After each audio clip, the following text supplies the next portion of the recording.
What's up everyone? Do you want to know how I just graduated the highest level of high school education in the Netherlands with an attendance rate of less than 50%? Great, because that is what I'm going to be explaining in this video. So I'm not going to go into the whole backstory of why my attendance rate was less than 50%. If you want to know that, you can watch this video up here.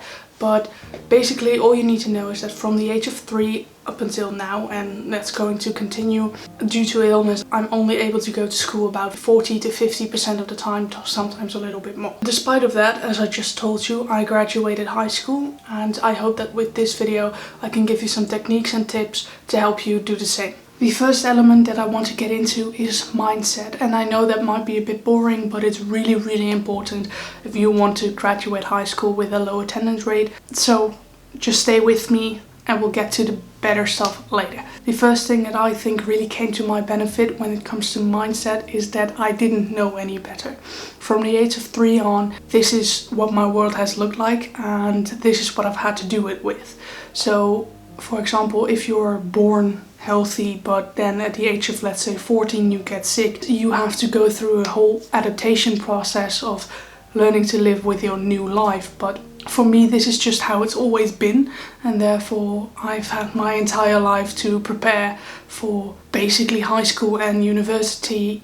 The second thing when it comes to mindset that is really important for me is that I realized that you don't need motivation to get stuff done. I made a whole video about this, I will link that up here. But basically, motivation comes from doing something. We can't just sit around and wait for motivation to come. If you want to do that, then you'll wait forever and you won't amount to anything. You'll just have to get going, even though it's really hard, and the momentum and therefore motivation will come by itself. So don't wait for motivation to come, make it come. Another thing that you will have to deal with a tremendous amount of times if you have a low attendance rate for what reason whatsoever is doubters. You're always going to have people who say you can't do this, you can't possibly do this level of high school, go to university or college, do this, do that. The thing is, and I know this is way easier said than done, you really don't want to listen to them. Other people don't know how you're feeling, what you're capable of, and what you're going to do. Only you can decide for yourself what is possible and what isn't. And even then you sometimes really need to challenge yourself, because otherwise you can get stuck in your comfort zone. But not listening to doubters is really important. Set your own rules, play your own game, and I'm pretty sure that if you just do that, 90% of people can make it in their own way. And that doesn't mean you need to do it in the same amount of time that everybody else does. But eventually, if you really want to do something, you're able to do it and you're going to do it. So listen to yourself, not to doubters. Another really important thing, certainly for shy people like me, is that you need to learn to ask questions. No one's gonna think you're stupid, no one's gonna laugh at you, and let's say they did, they'll have forgotten about it in like 5 minutes. Everybody in school or life in general is way too busy thinking about how they're looking, what other people are thinking about them, to be paying attention to you. You do you, ask questions. It really will cost you so much time if you don't learn how to do this. And it doesn't mean you need to learn it in a week or even a month. I had to learn it over the course of 7 years, and I still struggle with it sometimes. But asking questions is so important for your learning process and just making it easier on yourself. And let's be honest, if you have such low attendance rate for what reason whatsoever, it's already hard enough to just get by. No reason to make it any harder on ourselves. Another thing that I think is part of your mindset is learning to set priorities. When you need to do so much stuff in so little time, knowing your priorities and having them straight is really important. So I challenge you right now, go sit down, even pause this video if you want to, and write down on a simple piece of paper, what are my priorities? What comes first in my life? Knowing, certainly when you have deadlines for school coming up or your work or whatever, knowing what you want to do first and why is really important. So if you want to make this exercise even better, also write down why this thing comes on that part of your priority list. If school is your number one priority, why? If work is your number one priority, why? If family is, why?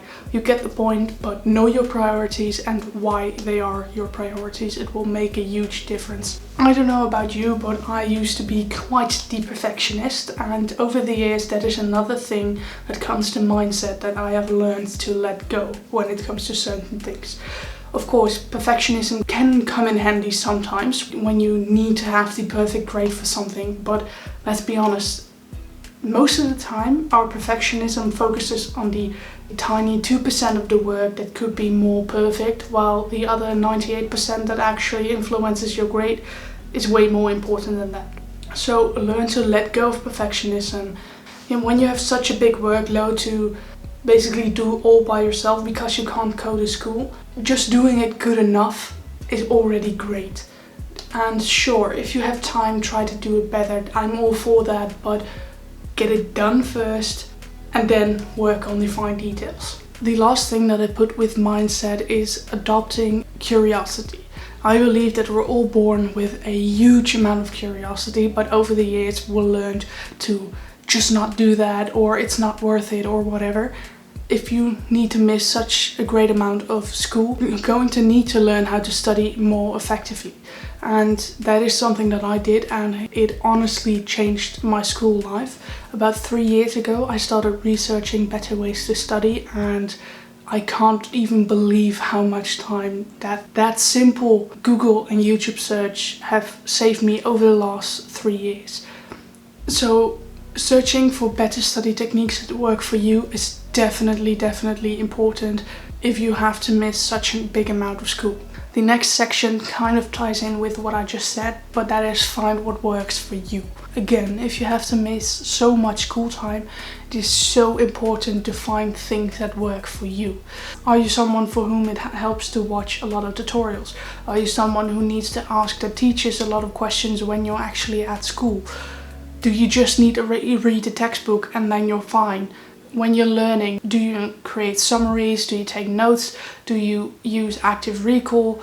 Do you just repeat stuff? What do you do? And how can you do it even better while spending less time on it? For me, for example, that ended up being using active recall with spaced repetition and a retrospective timetable. I have a video on that here.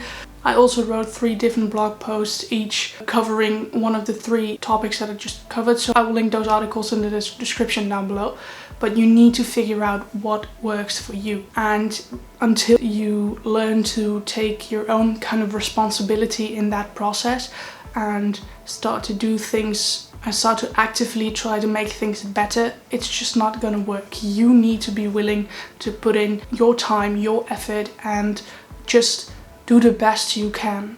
Another thing that I wanted to drop in here is that it's really important to give yourselves breaks and rewards. One of the flaws of people who miss a lot of school and want to make up for it, assuming that's the reason why you're watching this video, is that we don't allow ourselves enough breaks or rewards. We feel the need to always keep working, to always better ourselves, while that's not always the best thing to do. Sometimes our bodies, our minds just need a break, and with a lot of trial and error you need to try to feel when your body or mind needs that break and then actually give it to yourself. So for example, if you study hard for an hour, 2 hours, 3 hours, whatever your limit is, reward yourself. You've done great. Watch an episode of your favorite Netflix show, go watch some YouTube, go for a walk, go to the gym, read a book, whatever you like to do, just do it. Because life is way too short to try and punish yourself and overwork yourself when it comes to studying. Because even though I think studying is really important and I think school is really important, school is only like 25% of your life, give or take, and you still have a 75% of the rest of your life coming, and not all of that is connected to school, so there's no need to give 100% of your time right now for 25% of the rest of your life. Just study, take breaks, reward yourself, try and find a balance that works for you. One last thing that I want to tell you is something that I struggled with quite a bit during my first few years of high school, and that is that it's not realistic to expect yourself to get the same grades or even higher grades than students in your classes who are present on school like 90 or 100% of the time. And of course you should always strive to do the best you can, but that is just it, do the best you can. And sometimes it isn't fair. Sometimes students who don't do anything at all but just be in the class get higher grades than you who studied your ass off. But let's say that you miss about 50% of class like I did. Expecting yourself to pick up that 40 to 50% of missed class time and in addition to that study for your tests, it's just not realistic. So do the best you can.